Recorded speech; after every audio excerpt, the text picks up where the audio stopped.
ஈரோடு பெருந்துறை பகுதியில 16 ஏக்கர் பரப்பளவுல தாவேகாவினுடைய மக்கள் சந்திப்பு நிகழ்ச்சி நடந்துச்சு. இந்த சந்திப்புல நடந்த சில சுவாரஸ்யமான மக்களுடைய கவனத்தை ஈர்த்த சம்பவங்களை பத்தி நாம இப்ப பார்க்கலாம். அதாவது தாவேக தலைவர் விஜய் விமான நிலையத்திலிருந்து பெருந்துறை நோக்கி போறப்ப அவருடைய வாகனத்தை யாரும் பின்தொடர வேணாம்னு பல கண்டிஷன்கள் இதுல இருக்கு. நிறைய கட்டுப்பாடுகள் எல்லாமே இந்த கூட்டத்துக்காக விதிச்சிருந்தாங்க. இருந்தாலும் இப்படி சொல்லியும் கூட பல தொண்டர்கள் தாவேக தலைவர் விஜயனுடைய வாகனத்தை பின்தொடர்ந்தாங்க. அப்படி பின்தொடரும் போது இருசக்கர வாகனங்கள் ஒன்னோடு ஒன்று மோதி விபத்திற்குள்ளாகியும் இருந்துச்சு. அந்த காட்சிகளை நாம இப்ப பார்க்கலாம்.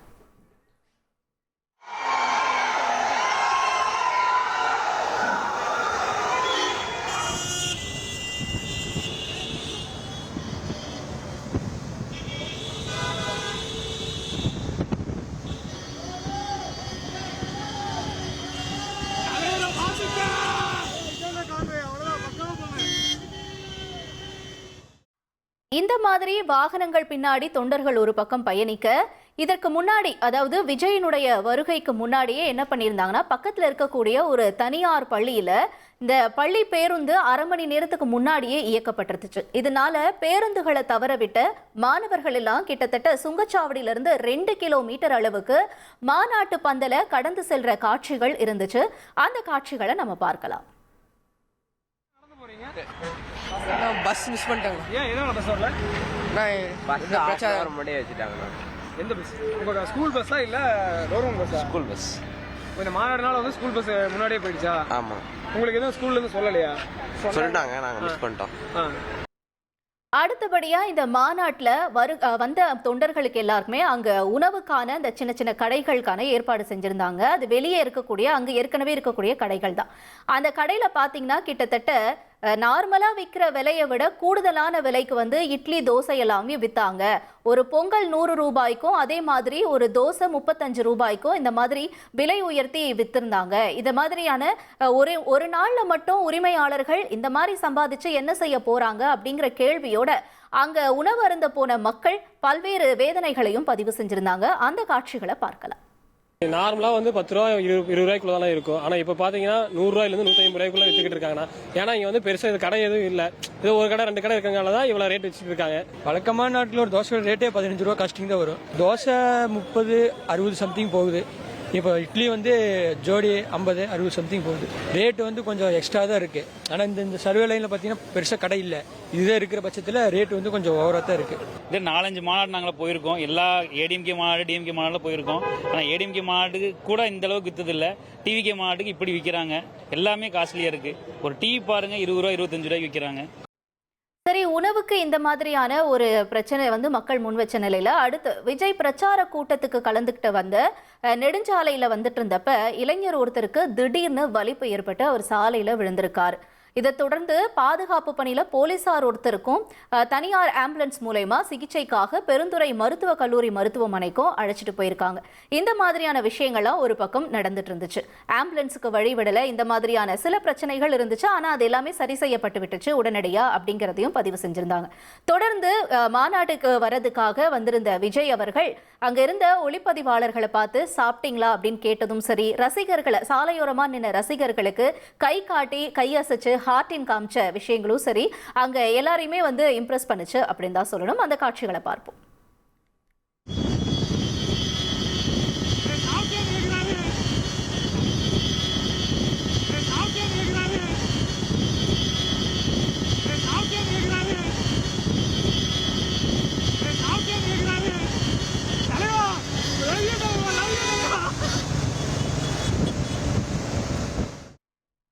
இன்னொரு பக்கம் பெருந்துறை பேருந்து நிலையம், ரவுண்டானா இந்த மாதிரியான இடங்கள்ல விஜயை கண்டிச்சு ஒரு பக்கம் போஸ்டர்கள் கூட ஒட்டப்பட்டுச்சுங்க. அதுல ஈரோடு வரைக்கும் வந்தீங்களே, கரூருக்கு போக மாட்டீங்களான்னு பதிவு செய்யப்பட்டிருந்துச்சு. அது மட்டும் இல்ல, கரூருக்கு போகல ஆனா ஆடியோ லான்ச்சுக்கு மலேசியா போறீங்களான்னு கேள்வியை முன்வச்சு what bro it's very wrong ப்ரோன்னு சொல்ற போஸ்டர்கள் எல்லாமே அங்க ஒட்டப்பட்டது தாவேக தொண்டர்கள் மத்தியில அதிர்ச்சியை ஏற்படுத்தி இருந்துச்சு. அந்த போஸ்டர்களை பார்ப்போம்.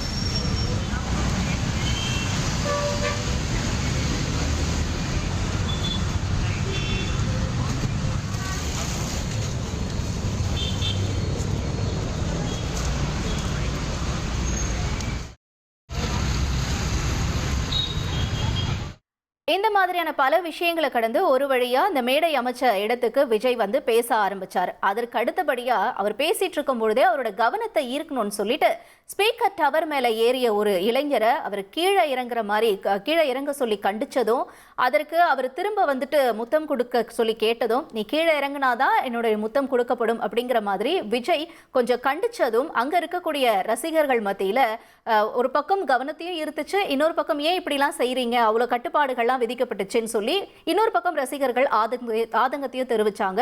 விஜய் அந்த நபரை கண்டிச்ச காட்சிகளை பார்ப்போம். தம்பி கீழே இறங்கு, தம்பி கீழே இறங்குப்பா, ப்ளீஸ் கீழே இறங்குப்பா.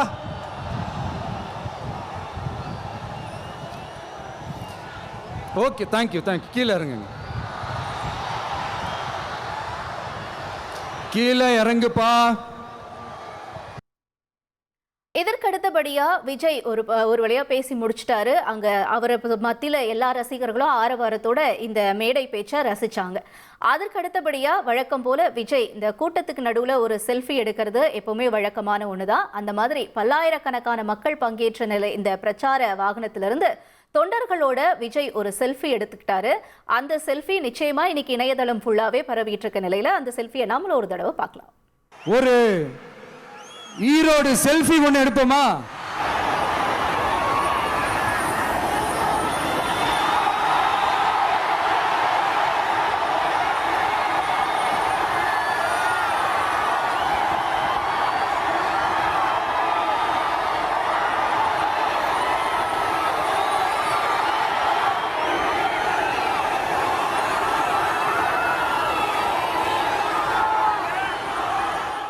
இந்த செல்ஃபியோட விஜயனுடைய ஈரோடு மக்கள் சந்திப்பு முடிவடைஞ்சிச்சு. அதுக்கடுத்தபடியா அந்த இடத்துல இருந்து திரும்ப விஜய் வெளியே செல்லும் பொழுது திரும்பவும் கட்சி தொண்டர்கள் அவருடைய வாகனத்தை பின்தொடர்ந்தாங்க. ஒரு பக்கம் சில பெண்கள்லாம் அங்க இருக்கக்கூடிய விஜயனுடைய வாகனத்து மேல கை வச்சு அடிச்சதும் சரி, அந்த அவரை பார்க்கணும் அப்படின்னு சொல்லி கேட்டதும் சரி, இது எல்லாமே ஒரு பக்கம் இருந்துச்சு. இன்னொரு பக்கம் திரும்பவும் அவர் ரிட்டர்ன் போகும்பொழுதும் கூட சில இடங்கள்ல வாகனங்கள் மோதிக்கிட்டதா தகவல்கள் எல்லாம் வெளியாக இருந்துச்சு. அந்த காட்சிகளையும் நாம பார்ப்போம்.